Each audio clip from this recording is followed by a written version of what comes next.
Hello class 8 SST में हम history का नेक्स्ट चैप्टर भी हम कंटिन्यू कर रहे हैं, ठीक है।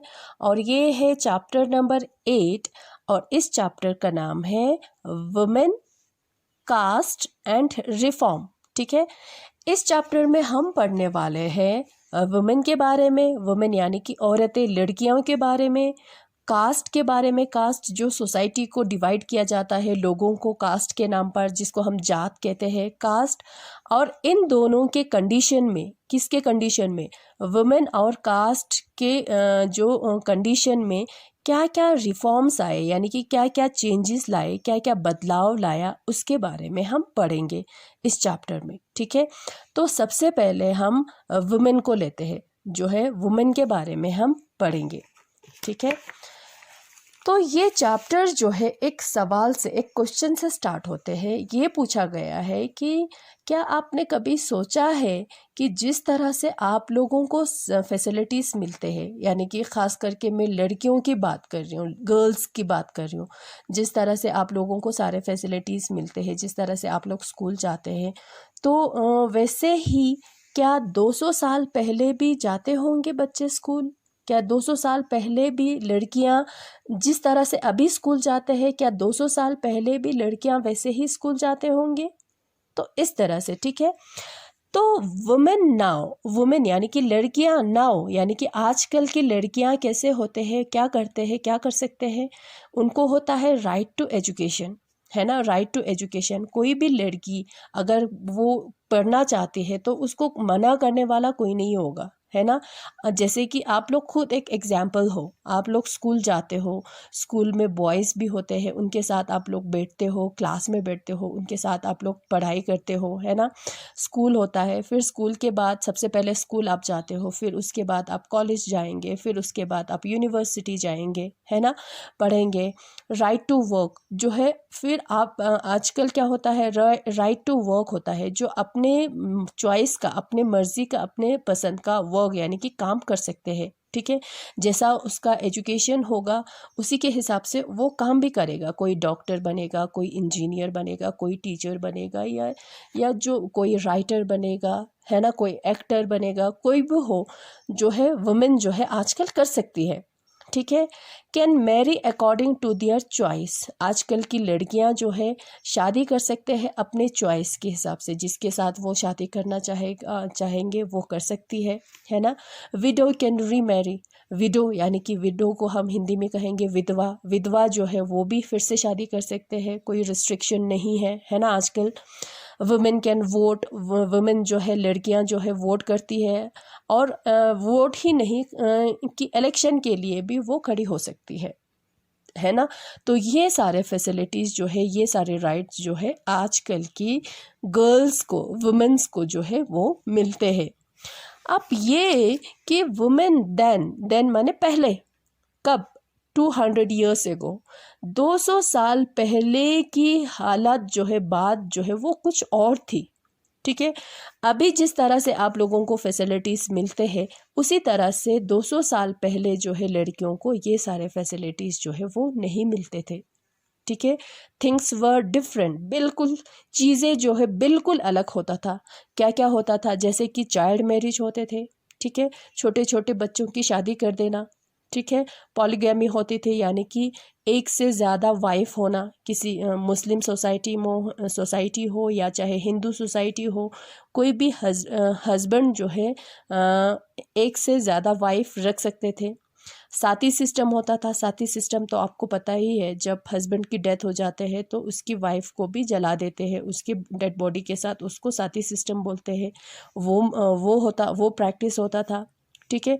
नो राइट इन प्रॉपर्टी, जब फादर का प्रॉपर्टी होता है, जब प्रॉपर्टी में बंटवारा होता है, सपोज एक फादर के होंगे, 2 बच्चे होंगे, एक गर्ल होगा, एक बॉय होगा, ठीक है। अब उस फादर के उस प्रॉपर्टी में बॉय को जो है वो उसको ज़्यादा मिलेगा, ठीक है। गर्ल को बिल्कुल ही कम, ना के बराबर, उसमें कोई प्रॉपर्टी में उनको राइट नहीं मिलते थे, किसको, गर्ल्स को, ठीक है। No access to education, school तो बेचना ही नहीं है बस, ठीक है, स्कूल नहीं जाना, उनको कोई ये नहीं होता था कि बच्चों को राइट नहीं होता था, लड़कियों को राइट नहीं होता था कि वो स्कूल जाए और पढ़े और लिखे। बस उनको घर में ही बंद करके रखते थे, ठीक है। और कास्ट सिस्टम जो है उसको ये प्रैक्टिस होता था। कास्ट सिस्टम सोसाइटी को पूरे डिवाइड, सोसाइटी के लोगों को डिवाइड करके रखा हुआ था कास्ट के नाम पर, यानी कि जात के नाम पर। जो ब्राह्मण्स और क्षत्रियास होते थे वो सबसे टॉप पे होते थे। ब्राह्मण्स जो है टॉप पे होते थे, अपने आप को सबसे सुपीरियर समझते थे सोसाइटी में कि मेरे से आगे कोई नहीं है, मेरे से ऊपर कोई नहीं है जैसे, ठीक है। उसके बाद वैश्यास होता था, फिर शूद्रास होता था, ठीक है। और जो सबसे लोएस्ट जो कास्ट होते थे वो अनटचेबल होते थे, जिसको अनटचेबल बोलते थे। जैसे कि जो जैसे कि ये लोग काम करते थे, जैसे कि शहरों के, गांव की सफाई करना, ठीक है। अभी जो ये साफ सफाई करना, इसमें कोई वो नहीं है, उसमें कास्ट के नाम पे वो नहीं होता है ना। तो उस टाइम ये सोचते थे जो क्लीनिंग का काम करते हैं, यानी कि जो क्लीनिंग का काम करता है वो सोसाइटी का सबसे गंदा जो है वो कास्ट होता है, ठीक है। उनके साथ बहुत ही ज़्यादा भेदभाव करेंगे, उनके साथ बात नहीं करेंगे, उनके साथ बैठेंगे नहीं, उनको सेम वही टेम्पल जहाँ पे पूजा किया जाता है, मंदिर होता है, वहाँ पे पूजा करने नहीं देंगे। उसी नल के पानी, एक ही नल के पानी से जो है उनके साथ पानी जो है वो नहीं भरेंगे। हाई कास्ट वाले लोग जो है उनके साथ जो है पानी नहीं भरेंगे, उनके साथ नहीं बैठेंगे, बोलेंगे नहीं, बात नहीं करेंगे।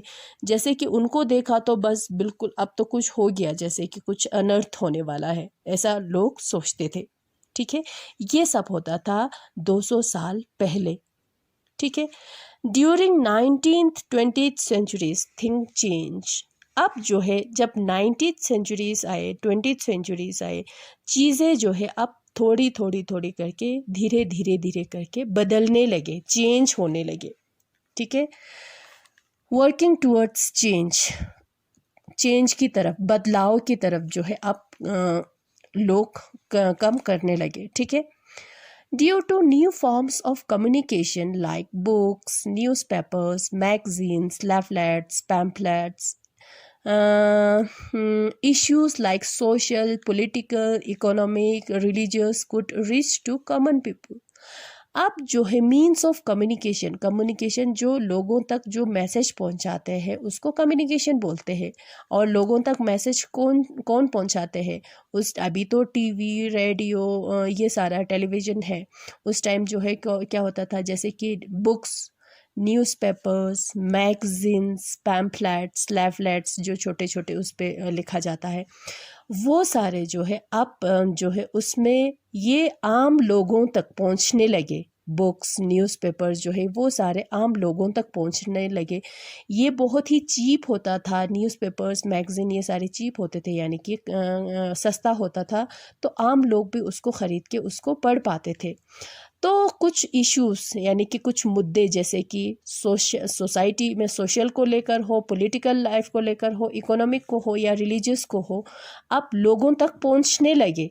किसके ज़रिए? बुक्स, न्यूज़पेपर्स, मैगज़ीन्स के ज़रिए आम लोगों तक पहुंचने लगे। फिर लोग जो है उसके बारे में बहस करने लगे, डिबेट करने लगे, डिस्कशन करने लगे, ठीक है। और वो कौन करता था डिबेट? कौन करता था? मेन भी करते थे और वुमेन भी करते थे। These debates were started by Indian reformers and reform groups। और ये जो डिबेट जो है, डिस्कशन जो है, बहस करने का काम या डिस्कशन करने का काम जो है वो कौन करते थे? जो इंडियन का होता था, जो इंडियन होते थे, रिफॉर्मर्स उसको कहते हैं जो सोसाइटी में रिफॉर्म लाते हैं, जो चेंज लाते हैं, ठीक है। इंडियन रिफॉर्मर्स जो है अब वो लोग डिस्कशन करने लगे, डिबेट करने लगे कि हाँ, ये सोशल हमारा कंडीशन ऐसा है, हमारा पॉलिटिकल कंडीशन ऐसा है, हमारा इकोनॉमिक कंडीशन ऐसा है, हमारा रिलीजियस कंडीशन ऐसा है, ऐसा नहीं होना चाहिए, कुछ और होना चाहिए। इस तरह से लोग जो है उसको लेकर बहस होने लगे लोगों में, ठीक है। अब सोशल रिफॉर्मर में इंडिया में एक था जो सबसे वो था रिफॉर्मर, सबसे बेस्ट भी हम कह सकते हैं, एक गुड सोशल रिफॉर्मर थे, वो था राजा राम मोहन रॉय। ठीक है, वो कौन थे? एक सोशल रिफॉर्मर थे। ठीक है, तो उन्होंने एक एसोसिएशन, एक रिफॉर्म एसोसिएशन यानी एक ऑर्गेनाइजेशन स्टार्ट किया, सेटअप किया। कहाँ पे? कलकत्ता में। उस एसोसिएशन का नाम, उस ऑर्गेनाइजेशन का नाम था ब्रह्मो सभा, और बाद में ब्रह्मो सभा का नाम जो है चेंज होके ब्रह्मो समाज बन गया। ही वॉज, अब देखो राजा राम मोहन रॉय ने क्या कहा, he was in favour of spreading western education and freedom and equality for women. Raja Ram Mohan Roy जो है ये चाहते थे कि इंडियंस को भी वेस्टर्न एजुकेशन जो है वो मिलना चाहिए, और उन्होंने इस बात के भी फेवर की कि जो है वुमेन्स को, यानी कि वुमेन्स को भी, यानी कि लड़कियों को भी फ्रीडम होना चाहिए, और उनको इनके साथ जो है इक्वालिटी होना चाहिए, बराबर होना चाहिए। कभी लड़कियों को कम लेवल का नहीं समझना चाहिए। इस बात पे किसने? राजा राम मोहन रॉय ने फेवर किया, सपोर्ट किया। Changing the lifes of widows, Raja Ram Mohan Roy started campaign against sati system. उन्होंने एक बगावत, एक कैंपेन स्टार्ट की, किसके अगेंस्ट? साथी सिस्टम के अगेंस्ट। ठीक है, इट वॉज बैंड इन 1829, और बहुत ज़्यादा कोशिश के बाद, स्ट्रगल के बाद साथी सिस्टम को बैन कर दिया, यानी कि स्टॉप कर दिया, बंद कर दिया 1829 में। और उनको, राजा राम मोहन रॉय को इस काम में किसने सपोर्ट की? ब्रिटिशर्स ने भी सपोर्ट किया। हाँ, उनको भी लगा कि राजा राम मोहन रॉय जो है वो ठीक कह रहे हैं कि साथी सिस्टम जो है एक गंदा सा सिस्टम है। ये क्या है कि उसको, वाइफ को ज़िंदा जलाना जो है ये गंदा है, ये सोसाइटी में ऐसे प्रैक्टिस नहीं होना चाहिए। तो उन्होंने भी राजा राम मोहन रॉय को सपोर्ट किया, और साथी सिस्टम को उन्होंने बैन कर दिया। ठीक है, और दूसरा सोशल रिफॉर्मर थे ईश्वर चंद्र विद्यासागर जी थे। ही was in favour of window remarriage, और ईश्वर चंद्र विद्यासागर जी जो है वो विडो, जो विधवाओं जो है वो फिर से शादी कर सकते हैं, उस बात को उन्होंने फेवर की। ठीक है, और क्या हुआ? एक कानून बना, एक लॉ बना, कानून बना, एक एक्ट बना। कब? 1856 में। और उस कानून के तहत ये बोला कि विडो जो है वो भी फिर से शादी कर सकते हैं, और उसमें भी ब्रिटिशर ने साथ दिया, इंडियन सोशल रिफॉर्मर को का साथ दिया। ठीक है, और उसके बाद है स्वामी दयानंद सरस्वती। ठीक है, उन्होंने एक रिफॉर्म एसोसिएशन उन्होंने भी फॉर्म किया। कब? उसका नाम था आर्य समाज, और उन्होंने भी विडो रीमैरिज को सपोर्ट किया। किसने? स्वामी दयानंद सरस्वती ने। ठीक है, अब ये सारे जो भी हो, जैसे कि राजा राम मोहन रॉय है, ईश्वर चंद्र विद्यासागर है, स्वामी दयानंद सरस्वती है, इन सब ने सोसाइटी में रिफॉर्म्स लाने के लिए, चेंज लाने के लिए उन्होंने किसका सहारा लिया? एंशिएंट टेक्स्ट का। किसका? एंशिएंट टेक्स्ट, यानी कि इंडिया के पुराने, एंशिएंट यानी कि पुराने बुक्स, यानी कि बुक्स।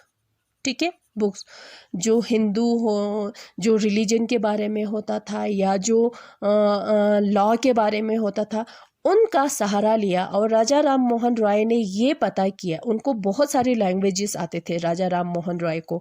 उन्होंने ये पता किया कि ये साथी सिस्टम, ये सब सारे तो एंशिएंट बुक में इस बारे में तो कुछ लिखा ही नहीं है, उसमें तो कुछ मेंशन है ही नहीं है।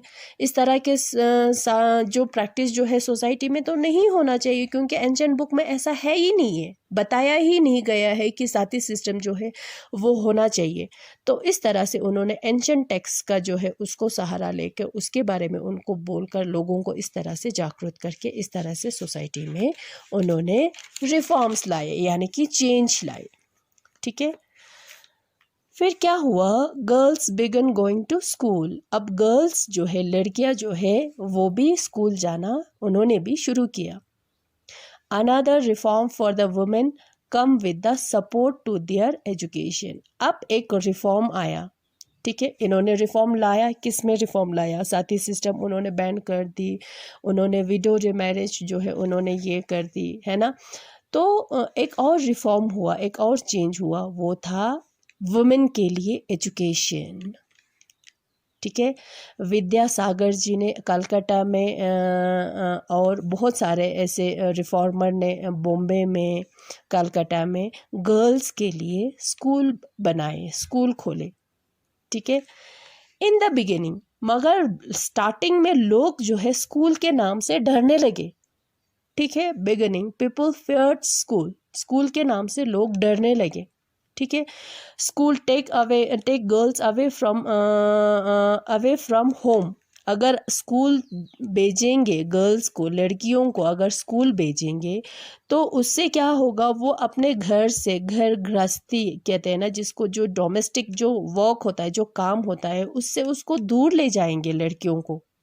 ठीक है, और दूसरी बात ये सोचने लगे लोग, to travel through public place would corrupt them.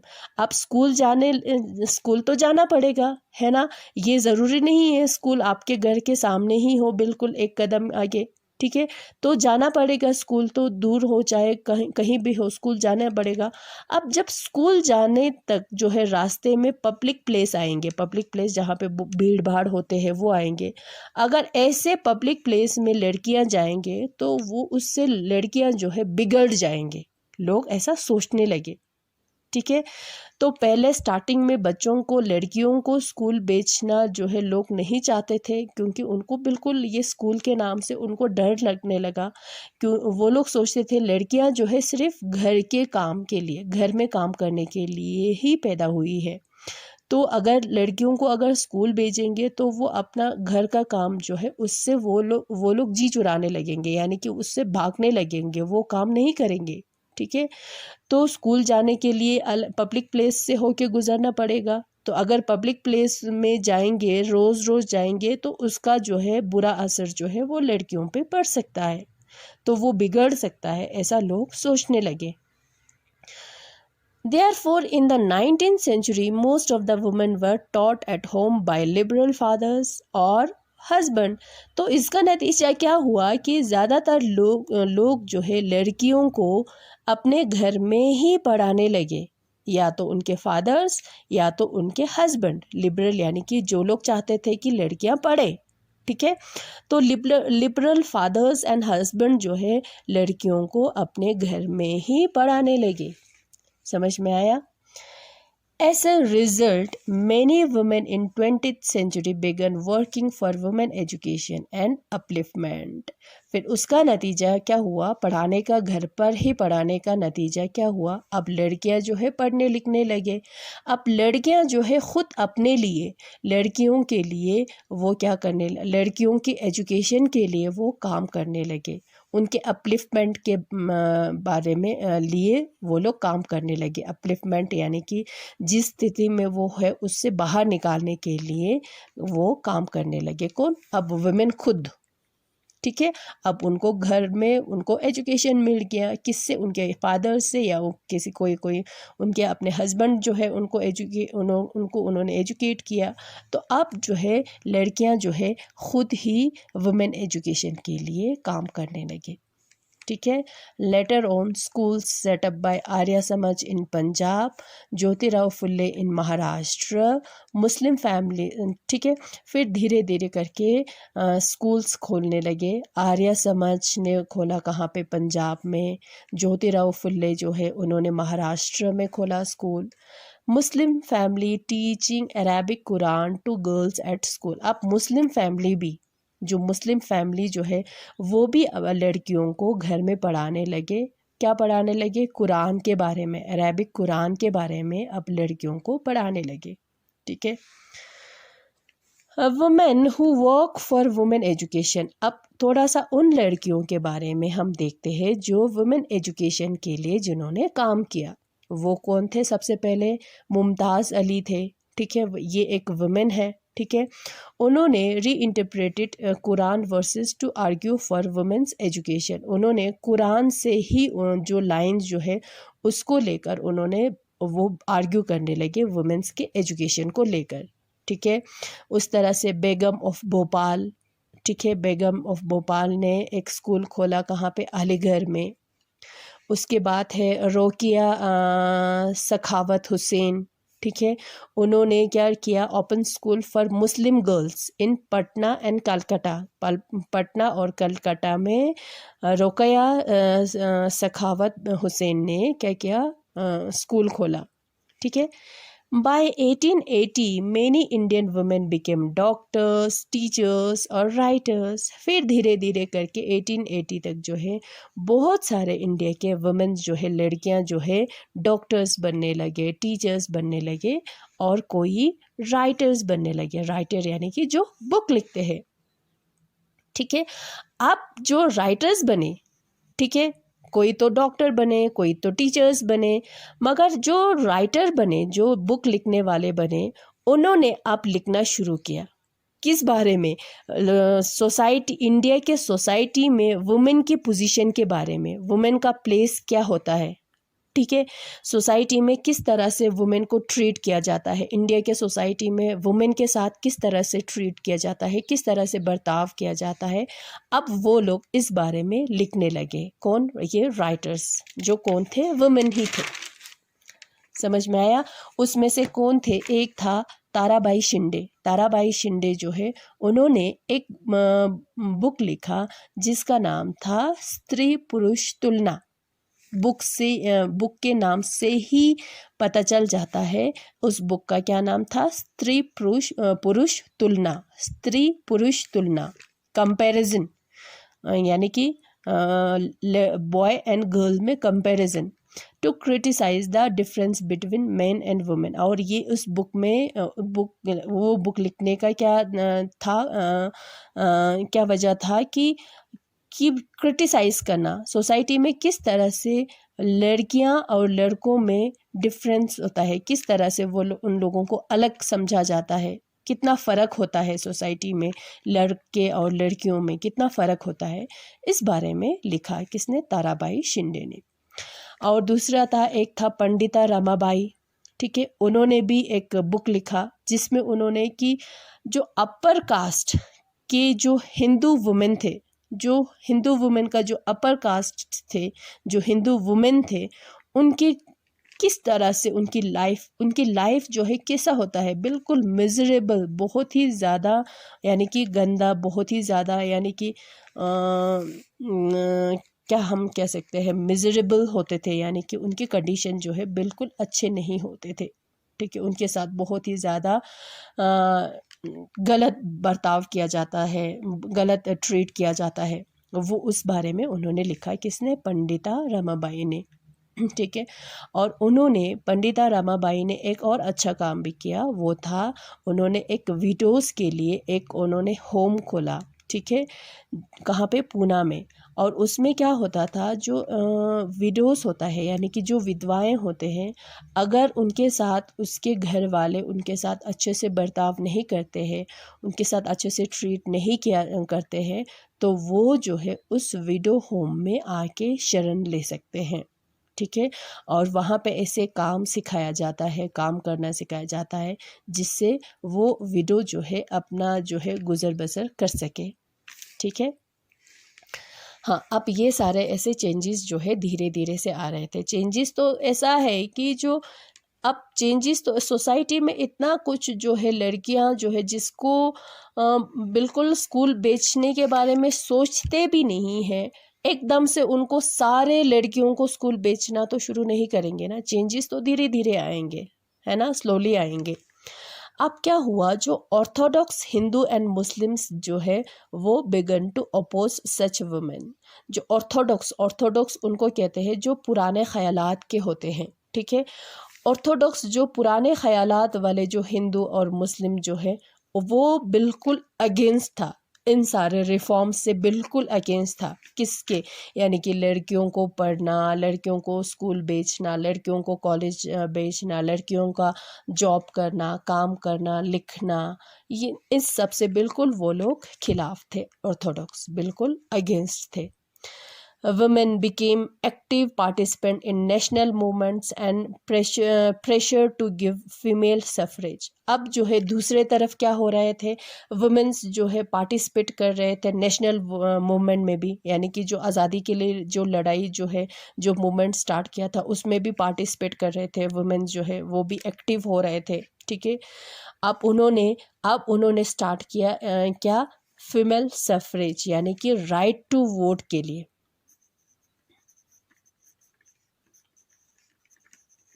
आवाज़ उठाना उन्होंने शुरू किया, किस लिए, राइट टू वोट के लिए। हमें भी क्या मिलना चाहिए, वोट देने का हक मिलना चाहिए, उन्होंने ये डिमांड किया। समझ में आया। फिर जैसे कुछ लोग थे, जैसे कि जवाहरलाल नेहरू, सुभाष चंद्र बोस जी थे, उन्होंने भी इन लड़कियों का, वुमेन्स को जो है उनको फेवर किया, सपोर्ट किया, और उन्होंने भी बोला कि वुमेन्स को भी फ्रीडम, उन्होंने भी इक्वालिटी और फ्रीडम फॉर वुमेन के लिए उन्होंने भी सपोर्ट किया। ठीक है, फ्रीडम होना चाहिए वुमेन्स को भी, उनको भी सोसाइटी में इक्वालिटी होना चाहिए, उनके साथ जो है बराबर बर्ताव करना चाहिए, इक्वालिटी, उनका स्टेटस जो है इक्वल होना चाहिए बॉयज़ के साथ। ठीक है, they promised for voting rights to women, और उन्होंने, किसने, जवाहरलाल नेहरू और सुभाष चंद्र बोस जी ने भी, उन्होंने भी ये प्रॉमिस किया लड़कियों को कि आप लोगों को भी वोट देने का हक मिलेगा। ठीक है, आप लोग भी वोटिंग कर सकेंगे, आप लोगों को भी वोट देने का हक मिलेगा करके उन्होंने प्रॉमिस किया। किसने, जवाहरलाल नेहरू और सुभाष चंद्र बोस ने। ठीक है, तो ये सारे हो गए वुमेन्स के बारे में कि किस तरह से आजकल के जो लड़कियां और 200 साल पहले के लड़कियों की कंडीशन जो है किस तरह होता था। ठीक है, बहुत ही अलग होता था, और किस तरह से उन्होंने धीरे धीरे धीरे करके अपने अपलिफ्टमेंट के लिए या अपने एजुकेशन के लिए, अपने राइट के लिए उन्होंने आवाज़ उठाए। ठीक है, तो आज हम यही करेंगे। नेक्स्ट चैप्टर में हम कास्ट के बारे में, यानी कि नेक्स्ट क्लास में हम कास्ट सिस्टम के बारे में हम पढ़ेंगे। ठीक है, थैंक यू।